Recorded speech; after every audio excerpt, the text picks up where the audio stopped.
e na troca de experiências. E, e também sobre a hospitalidade acalorada dos nossos anfitriões. Então, nós estamos muito gratos e eu gostaria de promover uma reciprocidade para Zapaka. O Oceano Atlântico Sul precisa estar junto. E no futuro, quando nós consideramos Zopacas, nós precisamos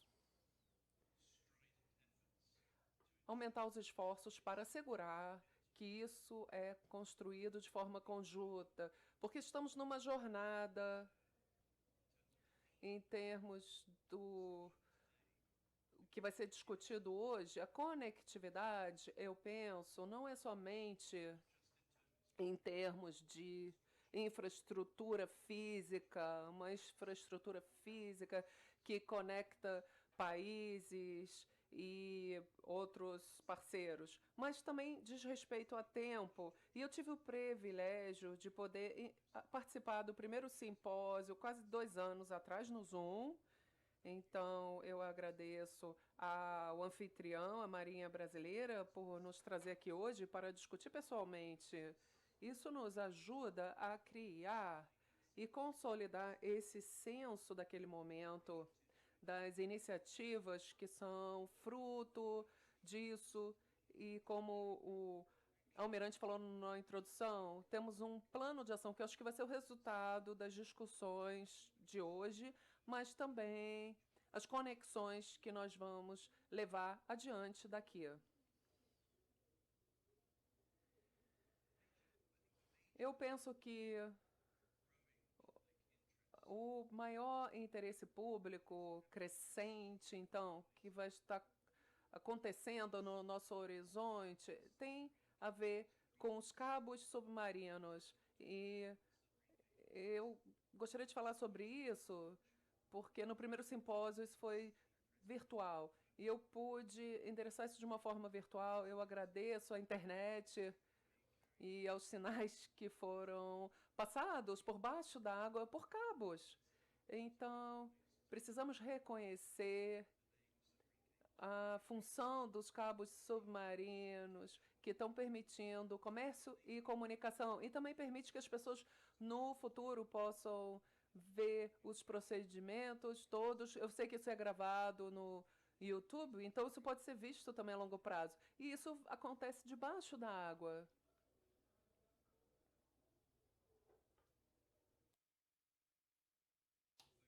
A minha apresentação vai focar principalmente na África. Eu tive o privilégio, em 2023, de visitar todo o continente que contém o Atlântico e uma série de ilhas também. E nessas viagens eu vi meus companheiros e colegas falando, e pessoas que estão aqui hoje também, e isso tem a ver com os interesses de como que nós governamos os nossos oceanos no futuro. O que vai permitir isso em termos de infraestrutura física, mas quais são as ideias, quais são as iniciativas que estão fortalecendo esse momento desse desenvolvimento crescente da economia e da infraestrutura. O meu interesse é sempre como que a África está nisso, numa perspectiva global, olhando para a África e também estabelecendo e promovendo as formas como as características da África podem também inspirar no futuro esses planos globais. Eu sei que nós temos o Atlântico e na África do Sul são um dos poucos países que tem dois, na verdade, três oceanos, porque temos também aquele oceano que tem uma ligação com a África, com a Antártica.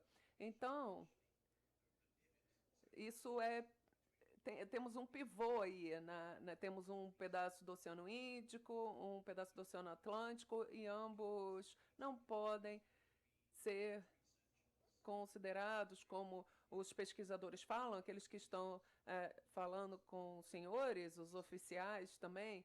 Então, temos que entender quais são os desafios para trazer essa promoção no desenvolvimento. Se olharmos para a África, temos um crescimento tremendo em torno do continente, com várias comunicações por cabo. Isso é um ponto crítico da vulnerabilidade em alguns casos. E talvez seja um pouco pequeno na parte de cima da direita. Se vocês olharem o Egito, vocês podem ver a grande quantidade de cabos que cruzam o Egito e que não necessariamente tem a ver com a navegação, mas precisamos pensar que isso é um gargalo antigo. São áreas tradicionais que têm muitos interesses ligados em termos de segurança, na transmissão de informação ou de mercadorias. Então, isso continua sendo assim. E eu vou voltar nisso daqui a pouquinho. Uma das coisas que eu gostaria de falar, que eu vi viajando nos últimos anos e conduzindo pesquisas, é que nós não temos uma grande quantidade de capacidades para garantir a função contínua da infraestrutura crítica, como cabos submarinos. Isso é um navio baseado em Cape Town. Ele serve múltiplas linhas. Se vocês lembrarem aqui, no slide anterior, tem diferentes cabos, não só no sul da África, mas também ele tem esse intervalo aqui no oeste da África, até Senegal e também para Maurícios. Então, tem uma grande quantidade de cabo e as capacidades, então, existem, mas são algo que precisamos olhar com prioridade, porque esses cabos e as conexões entre os países precisam cruzar os oceanos.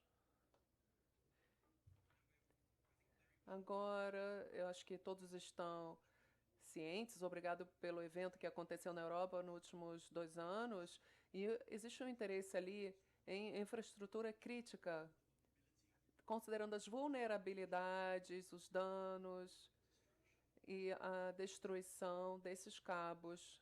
E eles foram securitizados e se tornaram como um objeto que precisa ser protegido, e isso é um processo que precisa de muito investimento e ação das marinhas sobre o que fazer para garantir que esses cabos não sejam danificados. Mas de forma interessante, pensando aqui sobre a África, vou deixar aqui depois isso para vocês, muitos dos cabos, eles vêm adjacentes à linha costeira. E há alguns anos, no rio Conga, um grande submarino projetando milhares de quilômetros lá, onde tínhamos esses cabos, estavam muito abaixo da água, tinham muitos cabos.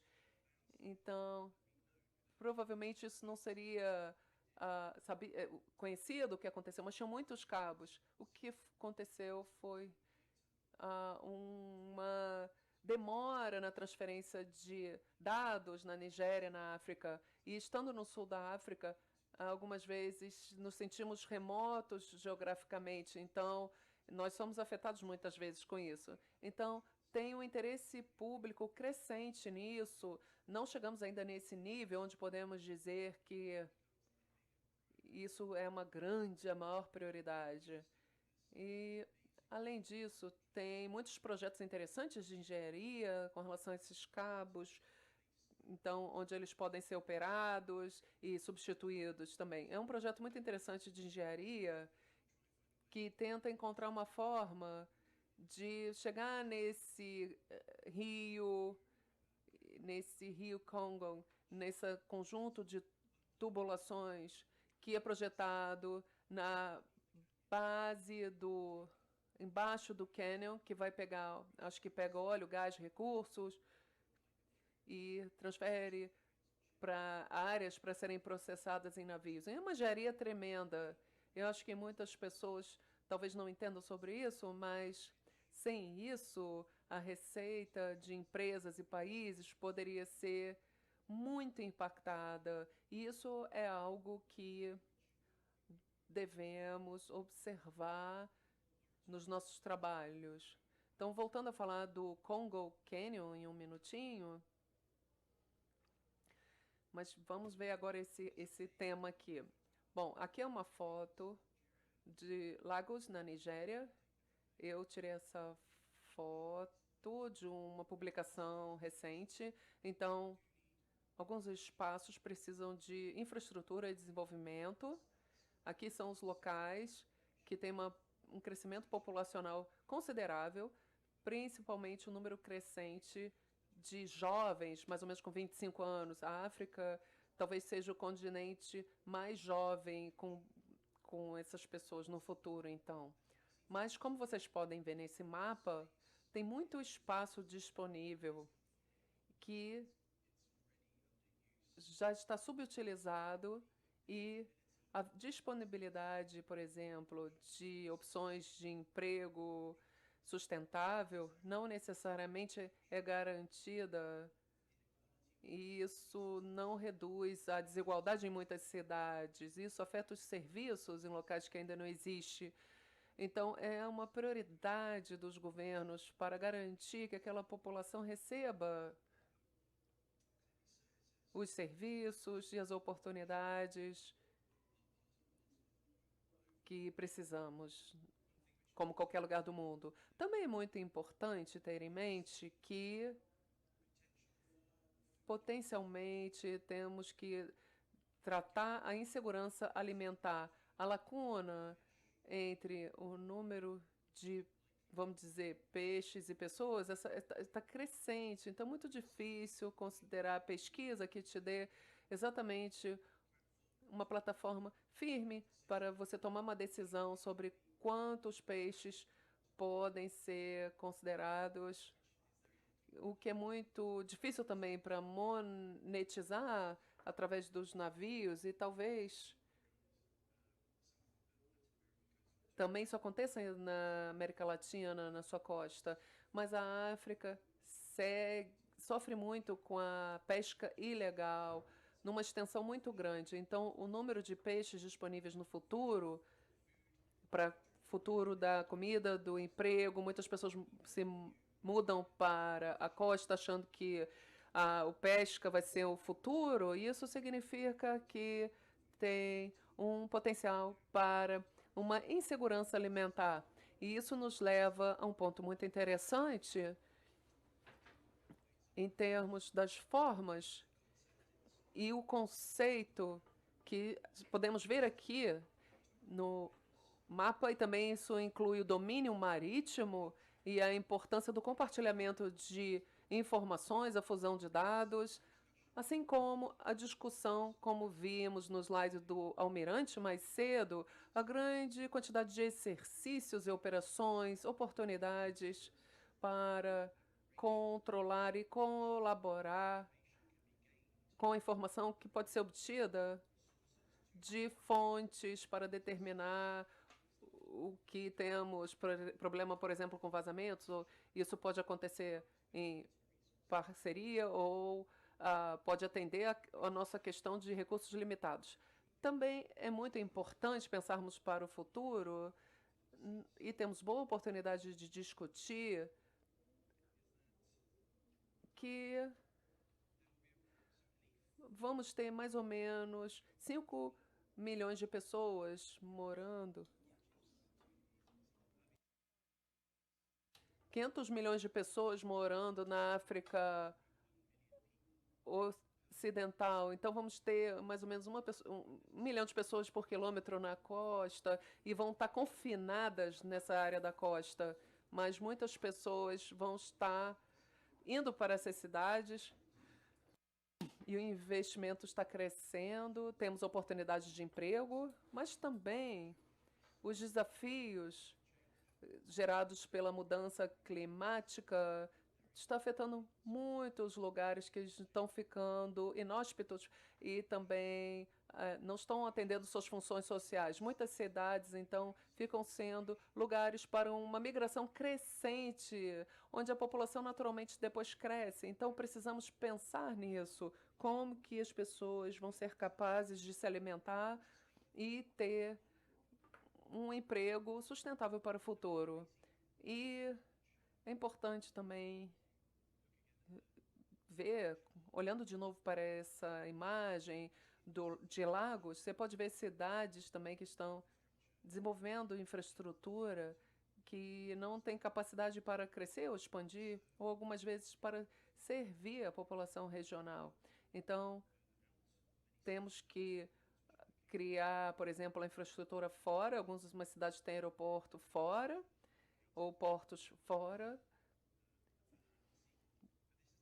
mas isso não é o caso para muitos casos, para muitas situações aqui. E eu acho que um bom exemplo é Lomé, que é um centro de gravidade estratégico para o transporte marítimo e transporte marítimo na África Ocidental, e isso conecta muitos países na exportação e exportação. Mas como vocês podem ver, a cidade está sendo criada e está crescendo em volta com um espaço limitado. E tem algumas áreas onde você pode construir uma cidade que possa se expandir continuamente. É muito interessante ver que nós temos aqui uma área crescente, ou cidades que estão crescentemente em contato direto, ou países e cidades que estão tendo um contato direto. Então, precisamos considerar de outra forma como que vai ser a governança do futuro, a soberania dessas pessoas, dessas cidades no futuro. Também precisamos pensar na importância do fato de, se não tem espaço ou se tem estresse no espaço, existe uma oportunidade para melhorar a eficiência, para reduzir o congestionamento, para poder tra trabalhar com altos volumes de transporte, embarcações. E conversando com meus colegas no sul da África, na África do Sul, também temos que pensar na cibersegurança e na segurança cibernética, e acho que isso é um problema e precisamos considerar e entender as implicações disso, fazer previsões acerca disso. Mas atualmente a centralidade da segurança cibernética, isso pode reduzir qualquer tipo de disrupção, um ataque de vírus. Isso está sendo uma carga crescente na África. Estamos tendo ataque. Há 2 anos tivemos um ataque muito ruim que afetou não só a África, mas outros países também, porque eles confiaram nessas funções do porto para receber suas mercadorias sendo importadas e exportadas do país. E como eu mencionei, navios estão aumentando no seu tamanho. Mais uma vez eu me refiro ao... Eu esqueci o ano agora, mas o tamanho dos navios e a quantidade de cargas e containers que estão sendo transportados, isso também é muito importante para calcular os investimentos futuros e também as rotas de comércio futuras.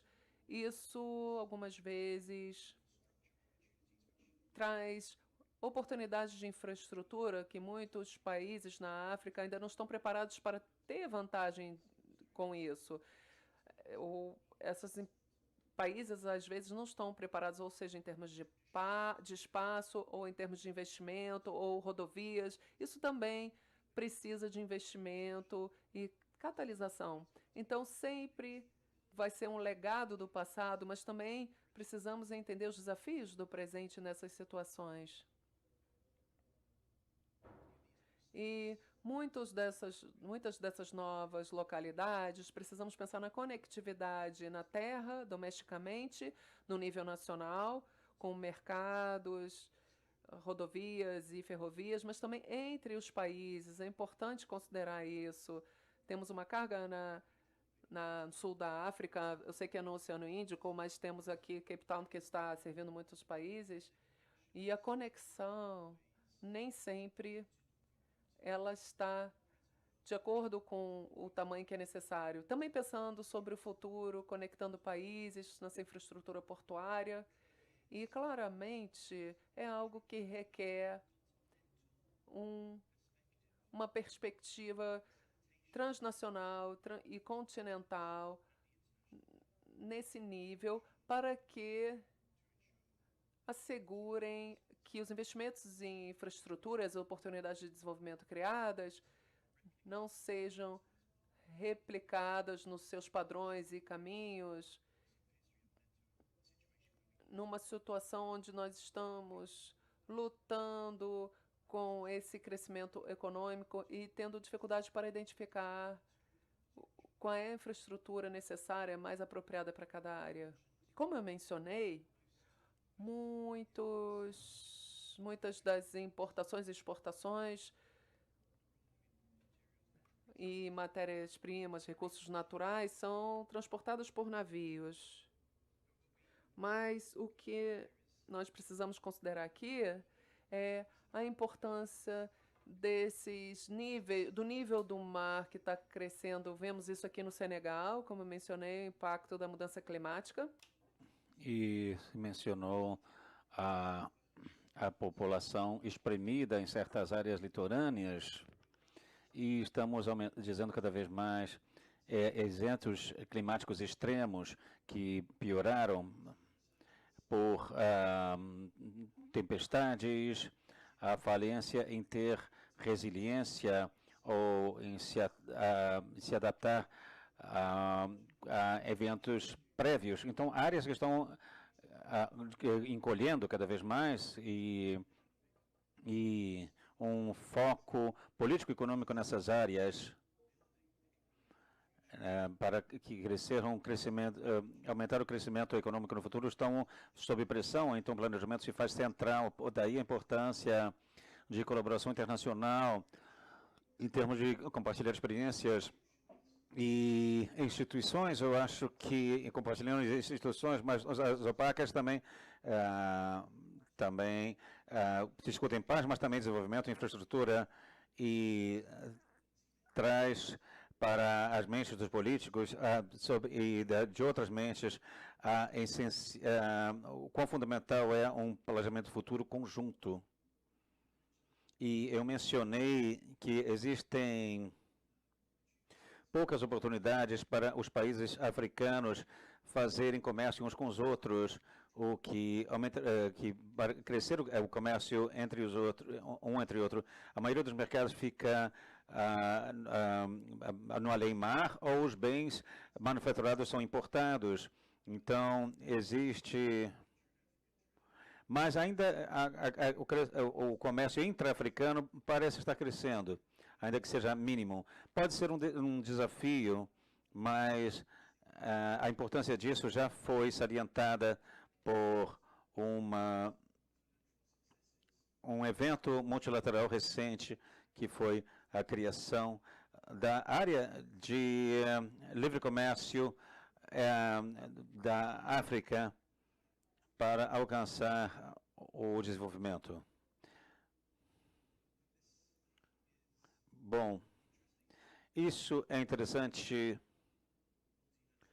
porque o multilateralismo, no momento presente, já foi desafiado por toda sorte de ameaças, desafios vindo de países não interessados em se engajar com os processos internacionais que geram resultados positivos para todos. É muito interessante olhar, em particular, essa área do Atlântico, chamando atenção para o Golfo da Guiné e notando que são duas poucas áreas onde se tem zonas marítimas em convergência.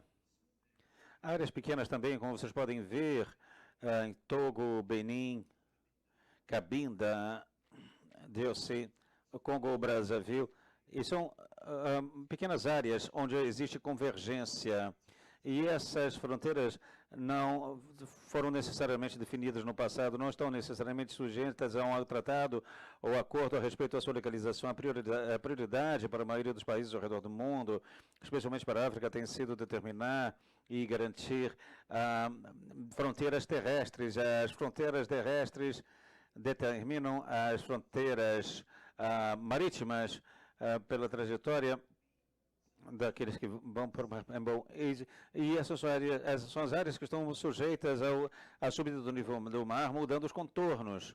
E o que está em jogo é bastante tremendo, ou seja, um grau de mudança na trajetória da costa, em, digamos, nessas 200 milhas náuticas, é bastante acentuado. E os recursos são bastante importantes, tendo jurisdição,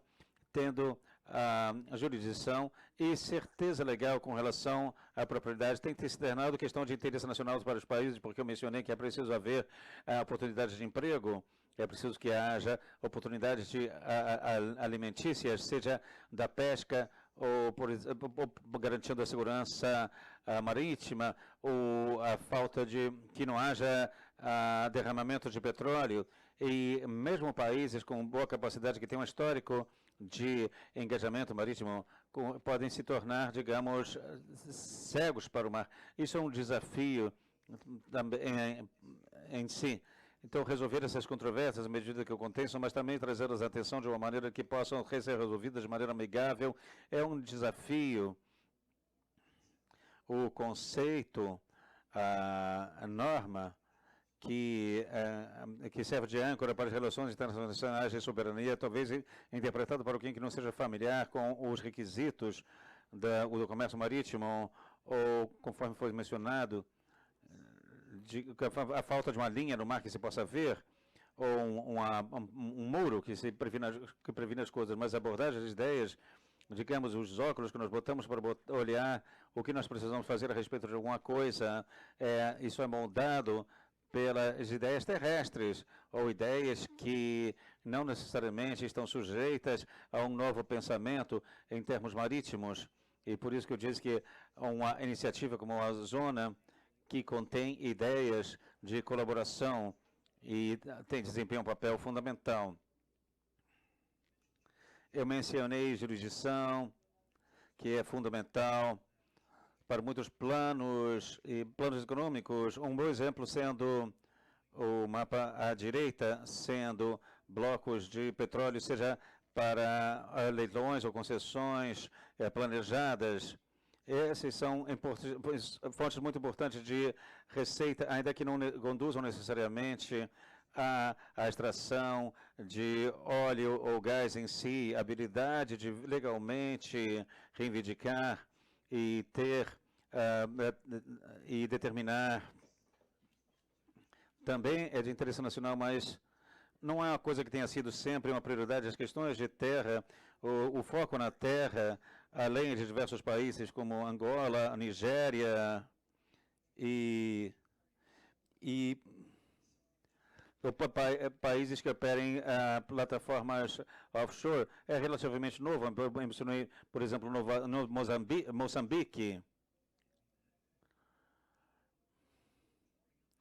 Então, esses blocos petrolíferos e o interesse em receita e na distribuição de dinheiro do que está resultando em muito estresse social, e essa consideração também desempenha um papel em como escolhemos investir no futuro em termos de habilidades de investimento, pessoas. Eu acho que isso também seria bom, importante mencionar a importância da geopolítica. A zona de paz e cooperação do Atlântico Sul é um conceito geopolítico em termos de visualizar essa parte do oceano de uma maneira particular e como deveria ser regido e como regidas as relações internacionais entre os países que sejam parte dessa zona de maneira amigável e levando a resultados positivos para todo mundo. A geopolítica, no momento, ao redor do mundo, está sujeita a tensão. Não o Atlântico, mas o Indo-Pacífico tem uma boa oportunidade, nos dá uma oportunidade de comparar outras regiões oceânicas. A ideia do Indo-Pacífico e também os planos navais relacionados a controlar ou a planos de investimento com relação a fazer cinturões, ao redor dessas duas áreas oceânicas estão sujeitas a tensões, a erros de interpretação. Então, a demonstração por estados litorâneos e os seus vizinhos sem mar, mas que precisam de uma boa administração do mar para que façam o seu próprio comércio. Então, a demonstração e a consolidação das instituições que garantem que isso aconteça com base regular se torna cada vez mais importante. Eu acho que a minha mensagem-chave aqui, em termos de seguir em frente e visualizar o futuro das interações com o continente africano no que diz respeito a comércio, mudança climática e questões ambientais e políticas, é que o aumento da coordenação e da colaboração e das políticas econômicas e o interesse em ter mais colaboração estará ancorado pelas indústrias marítimas, as habilidades marítimas, os investimentos. É uma coisa que eu noto, e eu já notei em diversas ocasiões, é que o Brasil desempenha um papel interessante. E a Namíbia está aqui também, e que os vínculos transatlânticos se tornam uma parte essencial, mas se nós não virmos a infraestrutura, nós vamos perceber se ela se romper, se não estivermos certos das políticas e quanto existe marítimo nessas políticas, a existência de instituições que enfatizem o papel positivo se torna cada vez mais importante. Eu salientei e eu gostaria de agora chegar às conclusões. Então, a embarcação à direita, muitos de vocês podem não estar familiarizados. À esquerda, talvez seja muito familiar. Então, eu falei de como o Suez é um vínculo fundamental para o mundo e temos que garantir que não seja bloqueado. Então, mas continua acontecendo. O navio à direita é o Innes, que teve um ciclone que o levou até a costa em Durban. Então, nós falamos dos eventos climáticos extremos. Então, e bloqueou a entrada do porto de Durban. E, como vocês viram, isso foi resolvido de maneira relativamente rápida nesse caso. Mas o custo, a falta de alternativa, às vezes, em termos de disponibilidade de portos, em termos da conectividade, dos portos alternativos aos mercados aos quais Durban normalmente serviria, seria uma coisa que potencialmente poderia acontecer. Então, e hoje em dia também existem cyberataques que têm também é algo a ser levado em consideração. E pensando a respeito de oceanos, nas zonas de paz, nos Oceano Índico e Atlântico, é que nós não podemos dar as coisas como garantidas. As ideias, essas são coisas que nós precisamos continuamente trabalhar nelas para interagir uns com os outros através do discurso acadêmico e discurso público através de pesquisa, com diplomacia militar e naval também, uma parte essencial, e uma coisa que o Brasil e a África do Sul e a Índia já se beneficiaram bastante disso. Olhar o mundo de maneira diferente e entender que uma coisa que pode parecer um pouco ordinário, normal, talvez não seja o caso, e que nós precisamos considerar, refletir a respeito daquilo que nós damos como garantida. Esta embarcação é uma embarcação de patrulha de portuária da África do Sul. Está no Lago Tanganyika. E o lugar das forças marítimas em operações de paz e também bilaterais, trilaterais. iniciativas marítimas abrangentes poderão aumentar no futuro também. E as embarcações de pesca podem cruzar para os que quiserem e desligar os seus transponders. Um problema comum que sugere uma solução em comum. A razão de eu tirar essa foto é para demonstrar que, às vezes, esse pode ser o papel que as marinhas, que os atores de segurança marítima desempenham em criar uma ordem em terra, em solo. Se vocês se lembrarem do Código de Conduta e Arquitetura de Yaoundé, então, talvez não seja necessariamente no Atlântico, os ativos de segurança marítima, as ideias, o conhecimento, as teorias, as estratégias, na verdade, tem implicações internas na África, e a bloqueio de portos pode criar interrupções de comércio. Por isso que eu estou interessado em aprofundar a colaboração e entender o ganho dos parceiros brasileiros no papel que desempenharam ao longo dos últimos 15 anos com relação à missão no Líbano, mas também como atores que estão, na verdade, foram pioneiros em ideias que talvez venham a informar missões futuras, talvez não com a bandeira das Nações Unidas, mas talvez num nível bilateral, iniciativas que antes não existiam, que nós não necessariamente consideramos agora, mas nos anos por vir, quando diz respeito a combater as embarcações de pesca ilegal ou garantir que um porto que seja importante para os diversos países receba a proteção adequada e presença no mar se torna uma prioridade política crescente. Muito obrigado a todos. Foi um prazer falar para vocês e lhes desejo o melhor para o restante desse simpósio. Muito obrigado.